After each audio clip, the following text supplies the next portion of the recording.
Sumardio dulu. Pak Sumardio, saya melihat Anda tadi mengangguk-angguk terus. Apa yang kemudian Anda ingin sampaikan dari kesetujuan Anda atau mungkin ketidaksetujuan Anda? Saya nggak tahu nih, makanya saya berikan kesempatan. Soal APBNP tadi yang belum diperdakan tapi uangnya sudah keluar, soal kebutuhan mendesak Formula E, kalau tadi dicontohkan misalnya untuk pegawai, gaji pegawai dan lain sebagainya, belanja pegawai lah. Apakah kemudian ini bisa dianalogikan Formula E juga sepenting itu dan lain sebagainya? Silakan. Terima kasih Pak Iman. Terima kasih hadirin. Jadi begini Pak Mas Aiman, apa yang disampaikan kedua birokrat tadi berdasarkan dokumen yang sudah saya baca 6 bulan. Siang malam saya baca.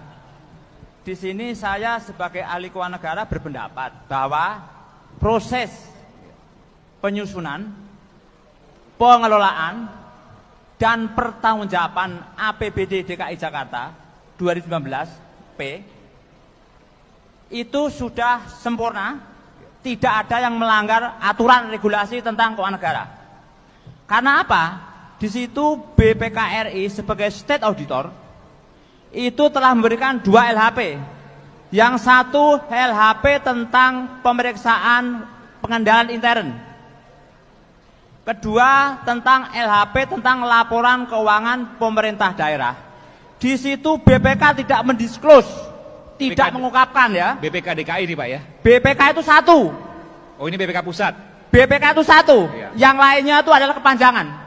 Tapi kan ini laporan dari BPK DKI. Bapak BPK mengatakan, itu hanya satu konstitusi. Iya betul, ya? Tapi kan begini saya mau tanya Pak, itu kan yang disampaikan oleh BPK DKI. Tapi sekarang faktanya adalah BPK pusat, saya belum pusat ya, itu kemudian hendak mengaudit lagi Formula E. Apa yang Bapak bisa sampaikan dulu, saya silakan.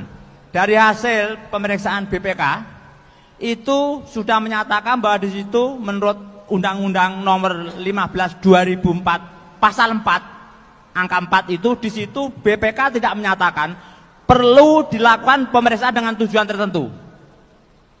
Ya, berarti tidak ada kerugian warga negara. Karena apa? BPK sudah mendisklose di situ tidak perlu PDTT. Artinya apa?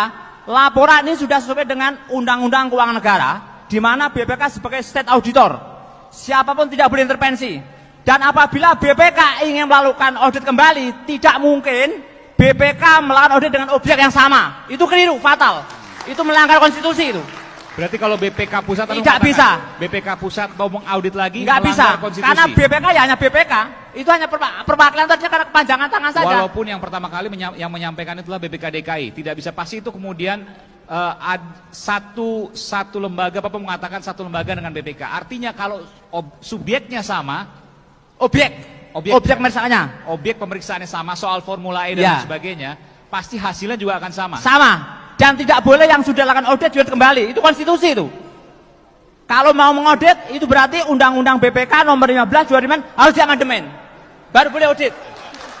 Ada klausul yang menyatakan bahwa untuk objek yang sama tidak boleh diaudit 2 kali. Di dalam ilmu tentang auditor, yang di situ dalam konstitusi kita itu bahwa tidak boleh seorang auditor mengaudit 2 kali dengan objek yang sama.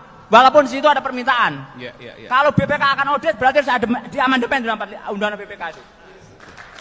Baru bisa. Artinya saya mau mengatakan sini Pak, kalau seandainya memang ada pemeriksaan lagi, ada udang di balik bakwan dong. Saya sebagai ahli keuangan negara tidak akan bicara ke sana, tapi dengan konstitusi yang saya ikutin ini, bahwa BPK itu ada 2 undang-undang Mas. Satu Undang-Undang Nomor 15 2004 tentang pemeriksaan pengelolaan dan keuangan negara. Satu lagi Undang-Undang 15 2006 tentang BPK.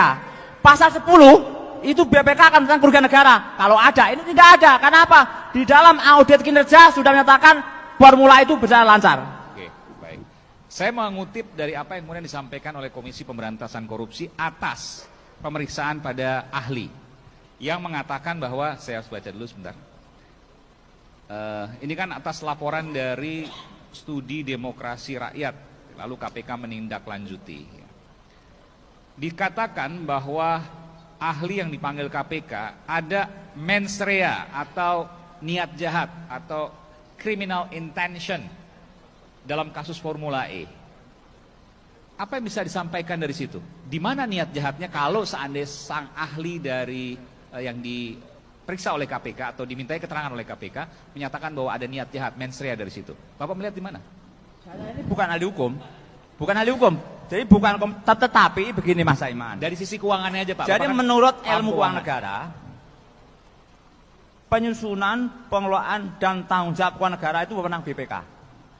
Aparat penegak hukum tidak boleh melampaui kewenangannya masuk ke sana. Artinya penyidik tidak boleh menentukan sebelum ada statement dari BPK. Apalagi minta diaudit, tidak bisa itu. Karena undang-undang mengatakan begitu Mas Saiman. Penyidik tidak boleh masuk sebelum ada keterangan kerugian negara gitu. Dari Itu BPK. adalah setelah hasil LHP mengatakan perlu pemeriksaan dengan tujuan tertentu, baru BPK mengeluarkan SK, bentuk tim. Begitu ada PKN, pasal 10 Mas, itu baru serahkan sama penyidik. Ini sampean periksa Mas. Dasarnya Bukan harus penyidik LHP. datang membawa angka, ya nggak bisa Mas. Dasarnya LHP dulu. Ya dari BPK. LHP dulu. Tanpa LHP, nggak bisa, nggak polisi, bisa. Nggak bisa, itu penanya BPK Mas. KPK, Nggak bisa, kejaksaan nggak bisa. Jadi kita mesti taat kepada regulasi kita, aturan kita, undang-undang kita, bahwa tentang pengelolaan keuangan negara itu wewenang BPK Mas. Ya, setuju? Harus setuju tuh, karena undang-undang ini. Jadi sampean tidak boleh melebihi kewenangan BPK.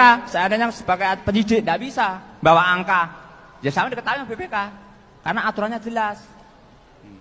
Kalau ada indikasi kickback dan lain sebagainya bisa dong Pak? Kalau saya Gratifikasi. punya pengalaman sebagai ahli keuangan negara itu di negara sana, sebelah sana beruang Misalnya Amerika gini, ya. saya mau tanya gini Pak, belum ada laporan BPK, tapi ada indikasi misalnya aliran dana yang janggal yang mengalir, misalnya seperti itu. Ini kita tidak bicara Formula E ya, bicara kasus-kasus yang lain. Masa harus menunggu laporan BPK? Karena kita ini kan bicaranya tentang Formula E ya. Iya. Formula E ya. Formula E itu yang menangani adalah FAO, itu dari Amerika. Pengalaman saya di Amerika, di sana itu tidak bisa yang namanya kickback, itu pasti ketahuan sama Federal Tax itu. Karena fee ini nanti akan dianggap income oleh mereka, akan dipecah menjadi expense, cost, tax, dan profit. Pajak akan melihat aliran uang ini. Jadi nggak bisa kita punya asumsi negara sana di Amerika, nggak bisa gitu Mas.